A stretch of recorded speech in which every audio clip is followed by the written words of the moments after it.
दोस्तों, स्वर्ग जाने का असली हकदार कौन है और वह कौन सा पाप है जिसे करने वाले मनुष्य को नरक जाने से कोई नहीं रोक सकता।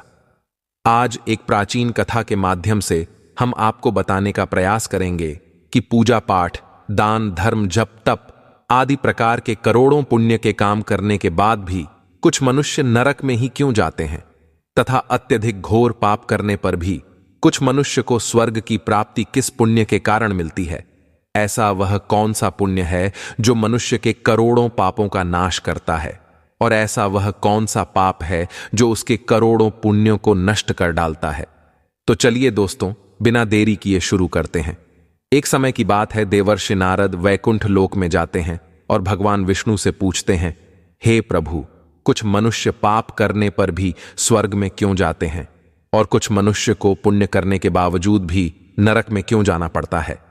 ऐसा वह कौन सा पाप है जो सभी पुण्यों को नष्ट कर डालता है, और वह कौन सा पुण्य है जो समस्त पापों को भस्म कर डालता है।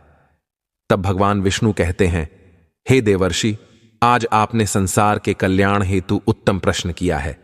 इसी संदर्भ में आज मैं आपको एक अत्यंत प्राचीन इतिहास सुनाता हूं, जिससे सुनकर आपको आपके सभी प्रश्नों के उत्तर मिल जाएंगे। इसीलिए आप इस कथा को ध्यान से पूरा जरूर सुने। जो भी मनुष्य इस कथा का श्रवण करता है उसके समस्त पापों का नाश होता है। देवर्ष कहते हैं, हे प्रभु, आओ के मुख से इस कथा को सुनना मेरा सौभाग्य है। मैं इस कथा को ध्यान से पूरा अवश्य सुनूंगा और इसका प्रचार करूंगा। भगवान विष्णु कहते हैं, हे देवर्षि, पूर्व काल की बात है। मध्य देश के एक नगर में एक ही समय पर 5 मनुष्यों की मृत्यु हो जाती है और वे सभी मृत्यु के पश्चात यमलोक में पहुंच जाते हैं। यमलोक पहुंचने पर वहां का दृश्य देखकर वे सभी भयभीत हो जाते हैं। उनका अंग अंग कांपने लगता है। यमलोक में विशालकाय आकार वाले यमराज सुवर्ण से बने सिंहासन पर विराजमान होते हैं। उनके पास चित्रगुप्त बैठे होते हैं, जिनके पास सभी प्राणियों का लेखा जोखा रखा हुआ है। यम के दूत प्राणियों को आगे धकेल रहे होते हैं। कुछ मनुष्य जोर जोर से विलाप कर रहे होते हैं, तो कुछ मनुष्य अत्यंत प्रसन्न होकर चल रहे होते हैं।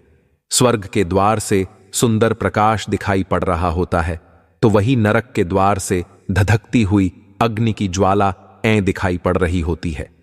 इस भयानक दृश्य को देखकर वे पांचों एक दूसरे से बात करने लगते हैं और अपने अपने पाप के विषय में चर्चा कर रहे होते हैं।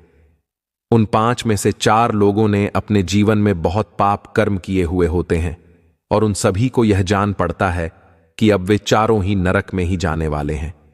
उन चारों में एक चोर होता है, दूसरी वेश्या होती है, तीसरा विद्वान पंडित होता है, तो चौथा एक राजा का सैनिक होता है, तथा 5वां एक धनवान किसान होता है। वे पांचों अपने अपने कर्म फलों को भुगतने के लिए तैयार होते हैं। फिर एक एक करके सभी पापी और पुण्य आत्माएं आगे चल रही होती हैं। वे चारों एक दूसरे के पाप कर्मों के बारे में बताने लगते हैं। पहले चोर कहता है, भाई, मैं तो पक्का नरक में ही जाऊंगा, क्योंकि मैंने बहुत बार चोरी की है, दूसरों का धन लू है, दूसरों को तकलीफ दी है। लेकिन ऐसा मैंने मजबूरी में किया था। चोरी करके मैं अपने परिवार का पेट पालता था, क्योंकि मुझे कोई काम नहीं देता था। शायद विधाता ने मेरे भाग्य में यही लिखा था, इसीलिए मैं ही हम चारों में सबसे बड़ा पापी हूं। मेरे पाप से मुझे कभी मुक्ति नहीं मिलेगी, यह मैं जानता हूं। पता नहीं मुझे अगला जन्म किस पशु का मिलेगा। यमराज मुझे कौन सा दंड देंगे। उसके बाद वह वेश्या बोलती है, भाई, हम चारों में मैं ही सबसे बड़ी पापिनी हूं। मुझसे बड़ा पाप यहां पर किसी ने नहीं किया होगा। जो स्त्री अनेक पुरुषों के साथ संबंध बनाती है उसे नरक में ही डाला जाता है, यही शास्त्र कहते हैं। इसीलिए मेरा भी नरक में जाना तय है। किंतु मैं शपथ खाकर कहती हूं, मैंने यह पाप जानबूझकर नहीं किए हैं। जब मैं छोटी उम्र की थी तभी एक दुष्ट व्यक्ति मुझे उठाकर ले गया और जबरदस्ती मुझे वेश्या बना दिया। मैंने ना चाहते हुए भी कई पुरुषों से संबंध बनाए हैं। मेरे पास जीवित रहने के लिए यही एक उपाय बचा था। मैं करती भी तो क्या करती। मेरे पास इतनी शक्ति नहीं थी कि मैं उस दुष्ट पुरुष से लड़ सकूं। पता नहीं किस पाप के कारण मुझे इस जन्म में वेश्या बनना पड़ा, और ना जाने आगे मुझे किस पशु के रूप में जन्म लेना पड़ेगा। मेरे पाप से यह जान पड़ता है कि मैं भी पक्का नरक में ही जाऊंगी। उसके बाद वह सैनिक बोलने लगता है, भाई, हम चारों में सबसे बड़ा पापी तो मैं ही हूं। मैंने बहुत बड़े पाप किए। मैं राजा का सिपाही था, इसीलिए मैं लोगों पर जोर जबरदस्ती करता था।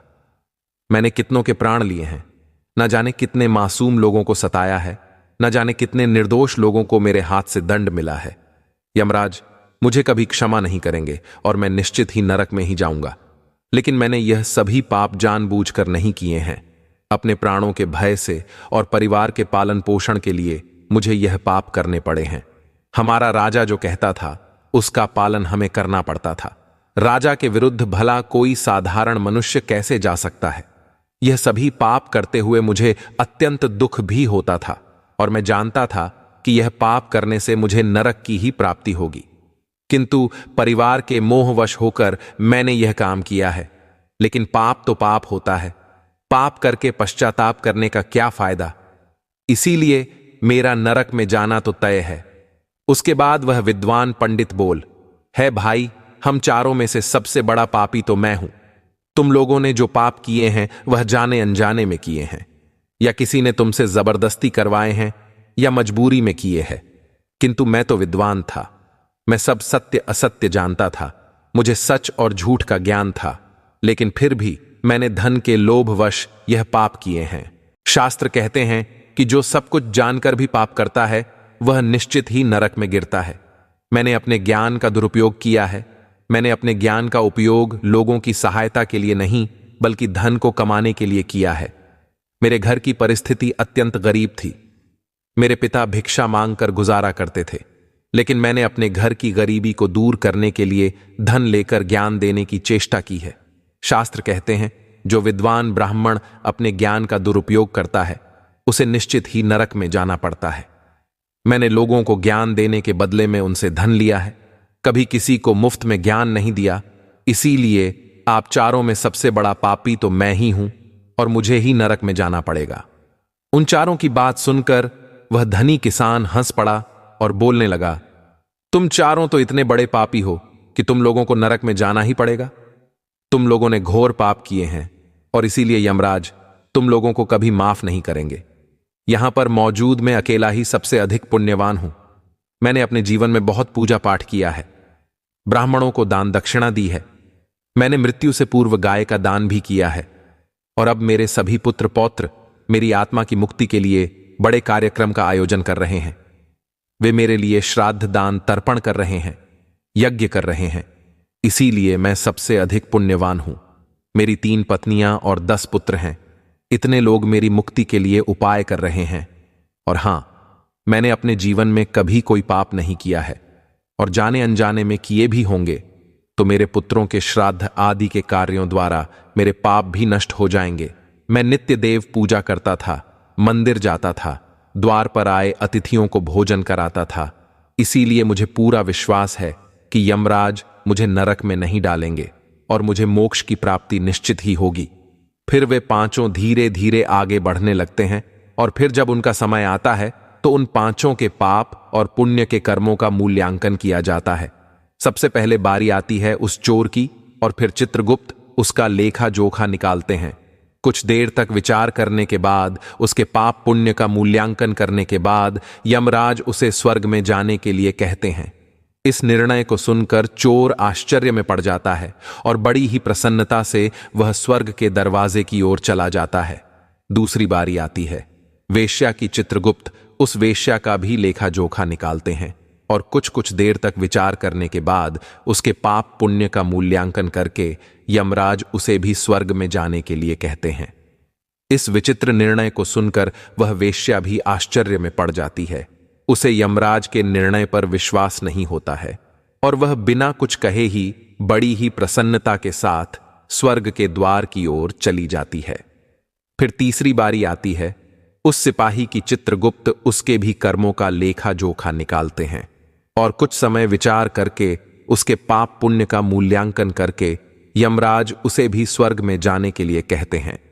इस निर्णय को सुनकर वह सिपाही भी सोच में पड़ जाता है और बड़ी ही प्रसन्नता के साथ वह स्वर्ग के द्वार की ओर निकल जाता है। फिर चौथी बारी आती है। उस विद्वान ब्राह्मण की चित्रगुप्त उस ब्राह्मण के कर्मों का लेखा जोखा निकालते हैं और कुछ देर तक विचार करते हैं। फिर यमराज उस ब्राह्मण को भी स्वर्ग में जाने के लिए कहते हैं। फिर वह विद्वान ब्राह्मण विचार करता है, मैंने तो पाप किया है, फिर मुझे क्यों स्वर्ग में भेज रहे हैं। फिर वह भी मन ही मन प्रसन्न होकर स्वर्ग के द्वार की ओर चलने लगता है। उन चारों को स्वर्ग में जाता देख वह धनवान किसान बहुत दुखी और क्रोधित हो जाता है। वह सोचने लगता है कि यह कैसा न्याय है, इन पापियों को स्वर्ग जाने का मौका मिल रहा है। फिर मैंने जो पुण्य के काम किए हैं उनका क्या पापी और पुण्यवान एक ही जगह पर डाले जाएंगे तो पुण्य करने का फायदा ही क्या। फिर उस धनवान किसान को यम के दूत जोर से धकेल देते हैं और कहते हैं, अरे पापी, तू आगे चल, तुझे नरक में डाला जाएगा, यमराज तुझे माफ नहीं करेंगे। यह सुनकर वह धनवान किसान भयभीत हो जाता है और कहने लगता है, हे यमदूतों, मैं तो स्वर्ग में जाऊंगा, मैंने कोई पाप नहीं किया है, मैंने जीवन में बहुत पुण्य किया है, देख लेना यमराज मुझे स्वर्ग में ही भेजेंगे। फिर वह धनवान किसान यमराज के सामने आकर खड़ा हो जाता है। चित्रगुप्त उसके कर्मों का लेखा जोखा देखते हैं और उसके पाप पुण्य के कर्मों का मूल्यांकन करते हैं तो उसके पाप का पलड़ा भारी हो जाता है और यमराज उस धनवान किसान को कहते हैं, अरे दुष्ट, तूने तो बहुत बड़ा अपराध किया है, तू तो नरक में जाने के ही योग्य है। इतना सुनते ही वह किसा थर थर कांपने लगता है और यमराज से कहता है, हे धर्मराज, यह अन्याय है, मैंने तो जीवन में कोई पाप नहीं किए हैं और पुण्य ही किए हैं, आप मुझे नरक में क्यों डाल रहे हैं। और मुझसे पहले जो 4 लोग गए थे वे तो घोर पापी थे, उन्होंने बड़े बड़े पाप और अपराध किए हैं, उन्हें तो आपने स्वर्ग में डाल दिया है, आप ऐसा अन्याय मेरे साथ क्यों कर रहे हैं। अगर ऐसा अन्याय होगा तो भले कौन सा मनुष्य धरती पर पुण्य करेगा। फिर यमराज कहते हैं, अरे पापी, तूने जो पाप किया है वह तो उन चारों के पापों के सामने कुछ भी नहीं है। तेरे एक पाप के कारण तेरा सारा पुण्य फल नष्ट हो गया है। यदि तूने यह पाप नहीं किया होता तो तू स्वर्ग में जा सकता था, लेकिन तूने यह पाप जानबूझकर किया है, इसीलिए तुझे नरक में अवश्य जाना पड़ेगा। उस चोर ने तो मजबूरी में चोरी की थी, किंतु वह चोर दूसरों की भूख मिटाता था, गरीबों को दान करता था। उसने कभी किसी निर्दोष और गरीब व्यक्ति के घर चोरी नहीं की। उसके पुण्य कर्म उसके पाप से अधिक थे, इसीलिए वह स्वर्ग में गया। दूसरी जो वेश्या थी वह अपने मन से वेश्या नहीं थी, उसे जबरदस्ती डाला गया था और उस वेश्या ने केवल अपने शरीर को पीड़ा दी है, लेकिन बाकी कार्य तो उसने पुण्य के ही किए हैं। वह पशु पक्षियों को रोज दाना डालती थी, जानवरों की सेवा करती थी, इसीलिए उसका भी पुण्य पाप से बड़ा था। तीसरा वह सिपाही था जिसने राजा के हुकुम का पालन किया था, किंतु उसने भी बहुत पुण्य के काम किए हैं। उसने कई बेसहारा लोगों की मदद की है, इसीलिए वह भी स्वर्ग में ही गया है। और चौथा वह विद्वान ब्राह्मण था, उसने अपने ज्ञान का दुरुपयोग अवश्य किया है, किंतु वह नित्य गाय की सेवा करता था, दान धर्म करता था, इसीलिए उसके भी पुण्य पाप से अधिक थे और वह भी स्वर्ग में ही गया है।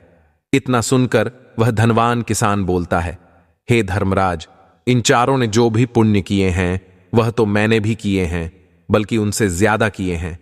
फिर भी मैंने ऐसा कौन सा पाप किया है जो मुझे नरक में भेजा जा रहा है। यमराज कहते हैं, हे दुष्ट, याद कर, तूने उस अबला विधवा नारी पर गलत लांछन लगाया था कि उसने तेरे घर पर चोरी की है, और इसके साथ ही तूने उसके ऊपर कई अन्य गलत लांछन लगाए थे।